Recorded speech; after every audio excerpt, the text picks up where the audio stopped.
કારણ કે આપણે થોડા જ દિવસોના મહેમાન છીએ. થોડા દિવસો પછી અહીંયા જંગલ નહીં પણ મોટી ઇમારતો જોવા મળશે. આપણો જન્મ અહીંયા જ થયો છે. આપણે આપણા સુખ દુઃખના દિવસો અહીંયા જ ગુજાર્યા છે. મિત્રો, આ કોણ છે? આ લોકો આપણી સામે આવી રહ્યા છે. એમના હાથમાં હથિયાર. એનો મતલબ એ આપણો નાશ કરી દે છે? નહીં, અમને ના મારો. અમારે પણ જીવવું છે. અમારે હજુ ઉપકાર કરવા છે મનુષ્યો પર.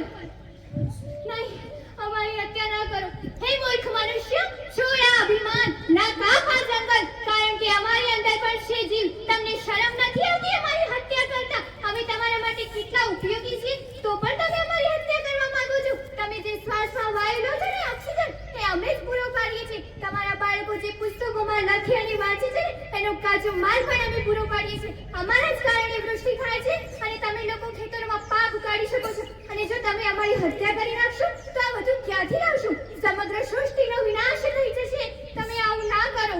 આ જંગલમાં માત્ર અમે જ નહીં પરંતુ પશુ, પંખી, જીવ જંતુ બધા જ રહે છે. જો તમે આ જંગલનો નાશ કરી દેશો તો એ બધા ક્યાં જશે? સમગ્ર સૃષ્ટિનો વિનાશ થઈ જશે. તમે આવું ના કરો, ના કરો. શું તમે અહીંયા મોલ બનાવવા માંગો છો? જંગલનો વિનાશ કરીને મોલ બનાવીને તમે શું મેળવી લેશો?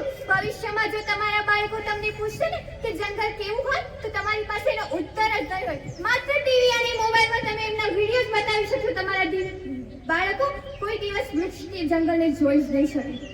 અને તમે અમારી હત્યા કેમ કરો છો? આટલા અમે તમારા માટે ઉપકારી છીએ, છતાં પણ તમે અમારા ઉપર અત્યાચાર કરો